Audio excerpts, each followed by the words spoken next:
maa ngi leen di nuyu yéen ñëpp ku ci nekk ci turam ak santam di leen également remercier ci seen teewaay bu fii di leen souhaiter mes meilleurs vœux. Je vous souhaite tous une année de santé, une année de réussite, une année de prospérité. di leen vraiment remercier ci seen teewaay parce que c'est pas évident ñu fanaan ci fête xëy suba 8h 9h fekkaat la fii vraiment lu am solo la. li leen xamal la aussi li ñu def nii jëliwuñ ko dara lu dul xam ne tamit comme ñoo ngi feetu ci suñuy kër am na xale yoo xam ne ils sont à l'hôpital donc ñu ngi souffrir am na ci ñoo xamante ni ñu ngi toog dans ci solitude ak yeneen ñu ne pourquoi pas duñ ñëw rendre leen visite partager wu ak ñoom ci seen situation yu ñu nekk.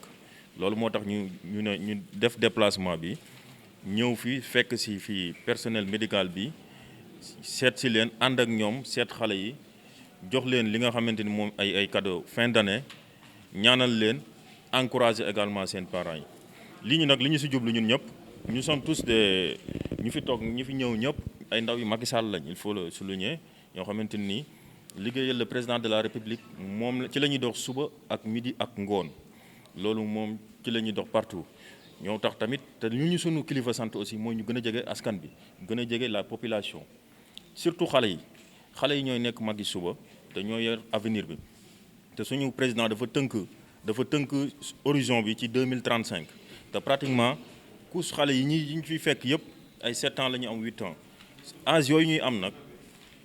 boo ko xaymaa ci fii ak fukki at ak juróom daanaka ñooy nekk mag yi suba. moo tax ñun tamit li ñu man rek mooy fekk si leen ci situation yi ñu nekk ànd ceeg ñoom encourager leen jàppale leen gën leen a ñaaxaat également vraiment loolu lañ ci jublu di leen remercier bu baax aussi di ñaanal Sénégal jàmm am fii di ñaanal le président de la République ci discours bu mu def démb ki nga xamante ni li ko ñor mooy Sénégal li ko ñor mooy émergence Sénégal teg Sénégal ci yoon ñu ngi koy ñaanal suñu borom sottil mbébétam année 2020 bi nekk année bi gën ci moom nekk année bu dàq ci Sénégal yëpp gis ci seen bopp.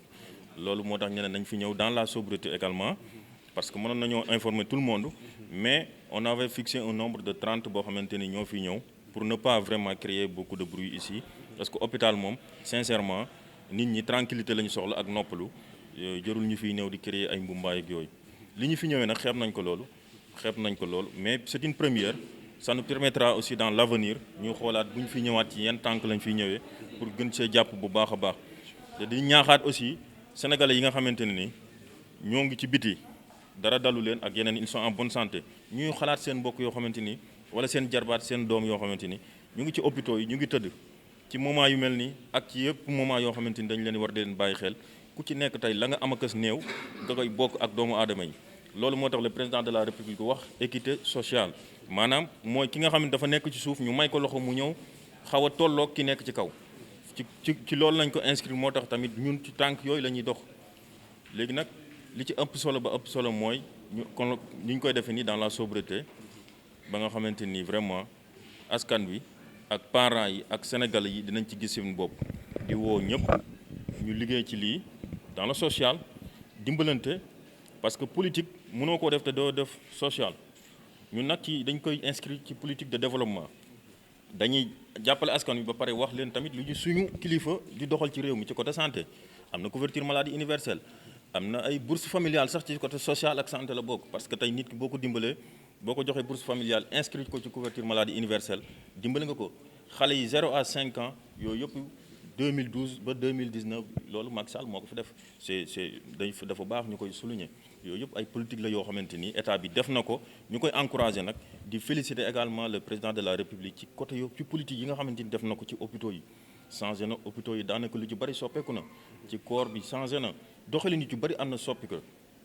mënuñu koo lim nag ndax bëri na de 2012 jusqu'à maintenant c'est presque 7 ans ou 8 ans mais en tout cas de toute la façon ñun en tant que ces jeunes lii mooy suñu warugar lépp loo xamante ni suñu kilifa mu ngi foofu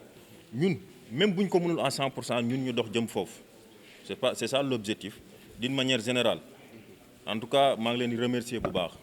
maa ngi remercier suma xarit yi ak sama ñi nga xam ne ñoo ma féete mag ñëw fii on a des invités yoo xamante ni comme Modou Lo mu ngi war na fee ñëw dafa ma message ne ma dafa fanaan Kaarang mais day dem këram ñëw fii mais ma ne ko aussi am na ñoo xamante ni depuis 7 heures ñu ngi fii sincèrement il faut que ñu bàyyi xel loolu mënuñu leen a toog te mu gën a yàgg noonu te ay doomu aadama lañ suñuy nawle lañ suñuy morom lañ moo tax on va commencer le temps qu'ils viennent ñu jéem a xool lañ fi def li ñu fi doon nag comme li ma ko soxna si waxee woon keroog am na soxna Sophie waxoon nañu ay affaire matelas prévoir nañ ko et tout ça pour joxe ko yoo xam ne ay matelas benn place la pour xale yi di ci tëdd ak yooyu tout ça yi xam ne li ñu fi indi yëpp ci hôpital bi la jëm bëgg ñu fi indi loo xam ne après hôpital moom dafa sensible loo xamante ne après da nga koy jël nga jeté waat ko c'est pas intéressant li ci am solo mooy des cadres éducatifs yoo xamante ne dana yee xale yi buñ ci toogee aussi danañ ci gis seen bopp l'objectif c'est ça l'objectif visé également c'est d'encourager c'est de s'inscrire aussi dans la politique du président de la République Macky Sall ñun loolu mooy suñu objectif ci la ñuy dox lii ci la ñuy dox depuis ouverture ay année classe yeeg yooyu yëpp lu ci xew rek danañ ci jéem a dugal ci suñu tous en tout cas merci infiniment merci yéen ñi nga xamante ni yéen a représenté la directrice merci sama xarit yi nga xamante ni ñoo fi teew merci ñi nga xamante ni ñoo ma féete mag ànd ak man ci liggéey bi ku ci nekk tamit di nga xam ne ku ci nekk ci ñi dugal na ci sa loxo sincèrement ñoo ngi leen di sant di leen gërëm bon di leen sant bu baax merci. jërëjëf auzu billahi mina sheytaani rajim bismillahi rahmaani rahim salaamaaleykum ñu ngi nuyu kenn ku nekk sa tur ak santam di dellu avant may jël kàddu ci turu sunu directrice docteur Issa Tall Diop di directrice su hôpital bii ñu nekk ni di hôpital d'enfants Albert Royer ma di leen d'abord souhaiter mes meilleurs vœux pour cette année nouvelle année 2020 di nekk atum naataange atum santé atum xéewal law ci Sénégal ak adduna bi yëpp dellu d'abord di leen dalal ci turu directeur bi nga xam ne yàlla dogal na dafa empêché mu yebal ñu pour ñu ñëw ànd ak personnel bi fi nekk en service dalal leen mais d'abord wax leen vraiment fi ngeen ñëw seen kër la hôpital Xalel hôpitalu ñëpp la rawatina mooy hôpital national boo xam ne nii fii lépp lu ñuy def ci wàllu xalel muy judd ba am fukki at ak juróom fii lañ koy defee muy wàllu médecine wàllu chirurgie ak bépp xeetu feebar boo xam ne ñu koy faj hôpital d'enfants mi ngi koy def ci ndigalu ministère de la santé waaye nag ci ndigalu président de la République Macky Sall je crois que monsieur Sylla dañ lay remercier et à travers vous remercier tous vos collaborateurs ñi nga àndal ñi fi teew ak ñi fi teewul wax ni geste bi ngeen def rëy na ci ñun lool boo leen ñëwoon sax ànd ak ñeen àndal ñëw seet si xale yi saafoonte ak ñoom ñaanal leen lool rek doy na rawatina ngeen boole ci seen doole boole ci seen teraanga indi ko pour jébbal ko xale yi ñu ngi leen di sant bu baax a baax ci turu directrice mais également ci turu malade yi xale yi mais ci turu parents yi nga xam ni incha allah ñoom la ñuy fekk ci biir mais également vous remercier au nom de la nation. wax nga léegi ni dañ ko def ci turu cadre politique mais kenn ku nekk xam ne ni cadre politique mooy déterminer la façon de gérer la cité su ma juumul parce que ba la ñuy wax projet di wax programme dañuy wax politique. tey li ñuy def nii te nga tudd ko léegi muy gratuité ci yu bari su ma limee juum ba fii ñu nekk nii di xaleel këru xaleel muy la gratuité des enfants de 0 à 5 ans dafa effectif ñu ngi koy appliquer avec le plan avec la CMU ñu ngi koy liggéey di ko def mu nekk loo xam ne c'est concret le plan Sésame les césariennes et cetera on n'en disconvient pas jusqu'à aujourd'hui les dialyses donc loolu lu concret la dans le secteur de la santé ñun ñu ci ndamoo loolu di ko ndamoo Sénégal di ko ndamoo président de la République parce que loolu bu amuloon tey ñun dinañ am jafe-jafe pour yeggale yéenam ci accès à la santé universelle je crois que tey bi ko président def couverture maladie universelle am nga yéen a Sénégal ñëpp faju loo gis nag étape la mais je pense que jéego yi ñu jëm pour taxawal les mutuelles de la santé concrétiser vraiment la couverture dans sa large majorité incha allah dinañ ci jëm mais nag wax nga ko il faut que Sénégalais bu nekk jàpp ci kenn ku nekk fa nga nekk fexe ba sa morom mun a organiser wu am mutuelle de santé te loolu je crois que yéen ñi nga xam ne vous êtes au niveau communautaire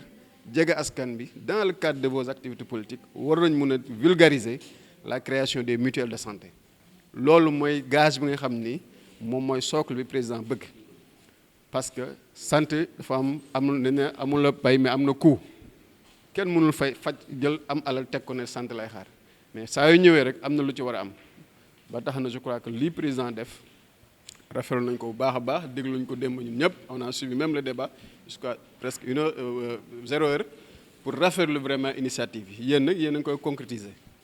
donc je crois qu'aujourd'hui les Sénégalais sont conscients des enjeux de la santé l'importance de la santé dans un pays en tout cas ñuy rafetlu vraiment geste bi ngeen def à travers man Sophie Diop nga xam ni moo nekk au niveau du service de la communication Adja également qui est une infirmière au niveau du service des services des pavillons d'hospitalisation ak également notre frère bi nga xam ni mooy monsieur Sané du chef du bureau des entrées da di hôpital nii lay fonctionner ñun on n'arrête pas 24 heures sur 24 la week-end wala jour férié dem service de garde moo tax la plupart les personnes administratives permanents dañuy reposer mais hôpital bi du taxaw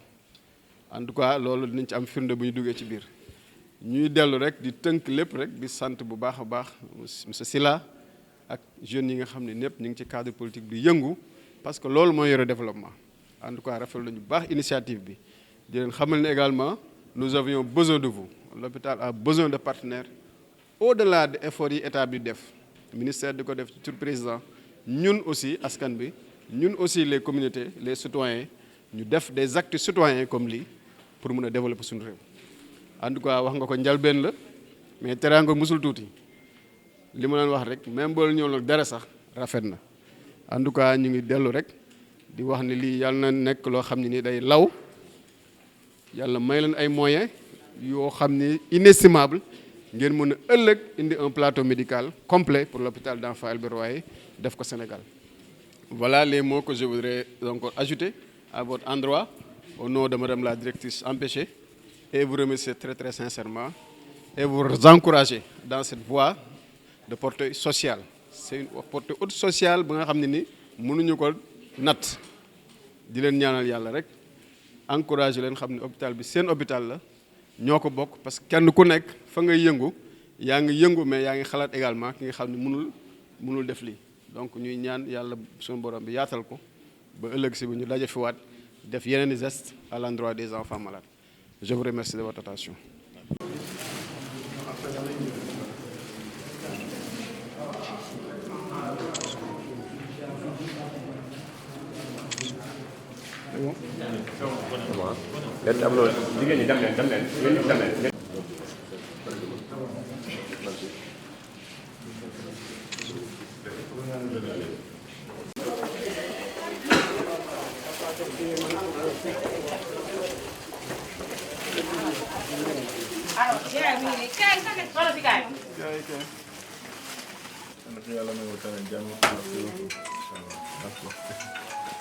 Voilà, c'est bon. Alors, merci.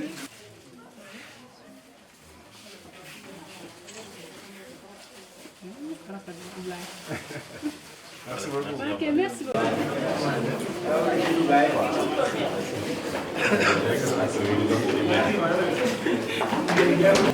ni ngay def nag jàkkaarloo caméra yi quoi. jàkkaarloo caméra. xoolal ñu ko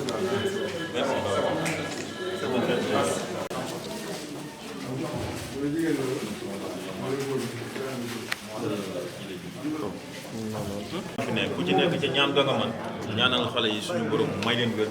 yokku leen ban delluwaat ci seen la ñu nekk. C'est ça. waaw ku ci nekk na nga ñaan na nga man ñaan ga nga mën nga ñaanal leen.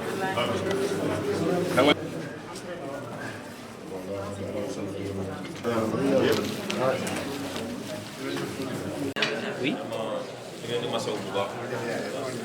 voilà.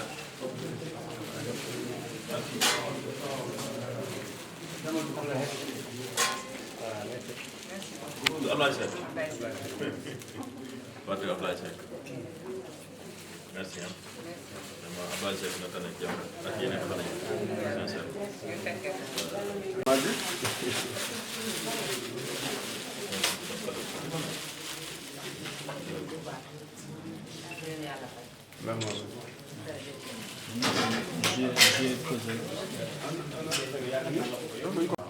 da nga koy désordonné.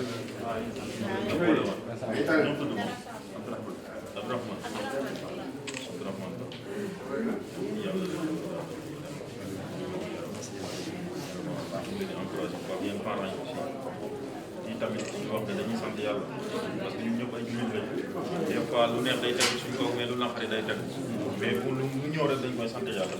xam ne moo ñu ñu sàkk andi ñu fii mooy xool lu ko neex mu dogal ko suñu kaw vraiment ñu ngi leen di ñaanal di leen encouragé di ñaanal xale yëpp may leen wér gu yaram ba ñu delluwaat ci la ñu nekkoon.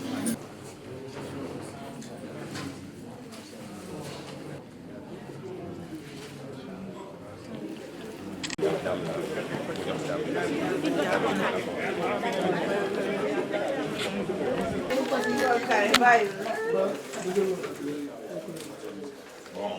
dañ leen di félicité di leen encouragé.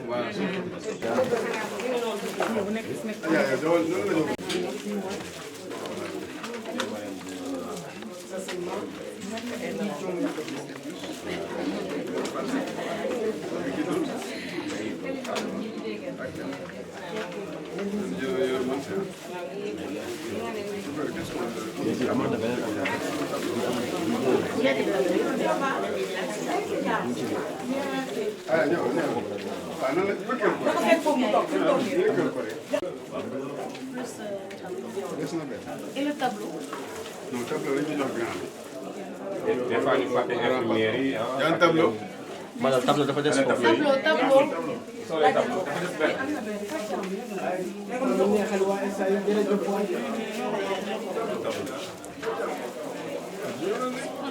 En tout cas, merci.